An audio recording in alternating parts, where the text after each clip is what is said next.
Oui, Oui. parce que toi aussi, tu as le droit de Bah vouloir oui. aimer, espérer aimer des films et Et finalement oui, oui. ne pas les avoir aimés. C'est le cas le mélange des genres. Bah, je l'ai vu car alléché par le casting, hein, sans rien connaître du sujet.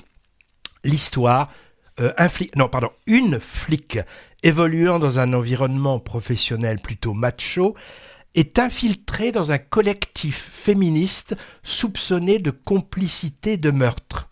Alors qu'elle est sur le point d'être démasquée, elle s'en sort en accusant de viol un homme de passage, le genre doux, inoffensif et respectueux des femmes. Voilà pour le début. Alors ça se présente comme une comédie, le film surfant sur les problématiques actuelles post-MeToo concernant le genre, la déconstruction des stéréotypes masculins-féminins, le féminisme radical, la parole de femmes victimes, etc. Mais il s'en mêle les pinceaux et ne dit rien, ou plutôt dit des choses qui m'ont paru désagréables. Voulant ménager peut-être la chèvre et le chou, une bonne partie du scénario oppose un groupe de féministes et un groupe de masculinistes, et ils sont montrés aussi débiles l'un que l'autre. Un exemple d'humour pour situer le niveau. On va voir si ça te fait rire, Patrick. Hein. Le gang de filles bras cassés veut monter une opération médiatique en manifestant avec des brebis. Alors je sais plus à quel propos. Hein. Et le dialoguiste fait dire à l'une d'elles « Oui, mais alors il faut que ce soit des femelles ». Oui, bon, on peut sourire, mais ça donne une idée du niveau intellectuel imputé à ces femmes qui sont l'objet d'un ridicule permanent, le ressort humoristique du film étant essentiellement basé là-dessus. Et c'est un peu lourd. Et puis, est-ce vraiment une bonne idée, en 2025, d'imaginer un scénario dont l'intrigue est largement construite sur une fausse accusation de viol ? Pas sûr, du moins avec la manière dont c'est traité ici.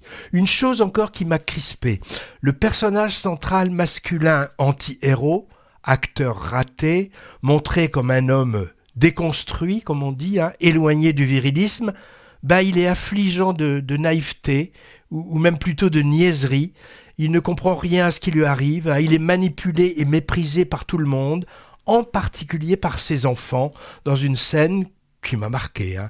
On ne peut pas dire que ce soit une pub pour les nouveaux hommes et les nouveaux pères, bien ridiculisés ici. Bref, j'ai vu un film où on se moque maladroitement et cruellement, surtout des opprimés et des faibles. Mais malheureusement, ce n'est pas la version comédie italienne. L'objet est signé Michel Leclerc, c'est pas l'épicier, hein, c'est un homonyme, qui a à son actif un assez bon film, ça s'appelait Le nom des gens, sorti il y a une quinzaine d'années. Il a aussi commis des épisodes de la série télé à succès Fais pas ci, fais pas ça. Alors dans les rôles principaux du mélange des genres, on a les d'habitude excellents Benjamin Laverne et Léa Drucker.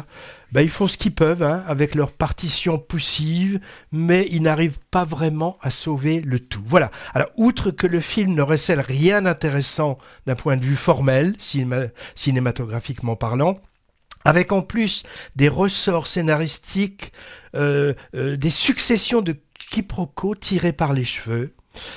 Et en ce qui concerne le fond, moi j'ai trouvé ce mélange des genres tout pourri, carrément. D'ailleurs, il y a une justice, hein, car il est presque plus à l'affiche, je crois, par déficit de spectateurs. Donc, il n'a pas aimé, on dirait.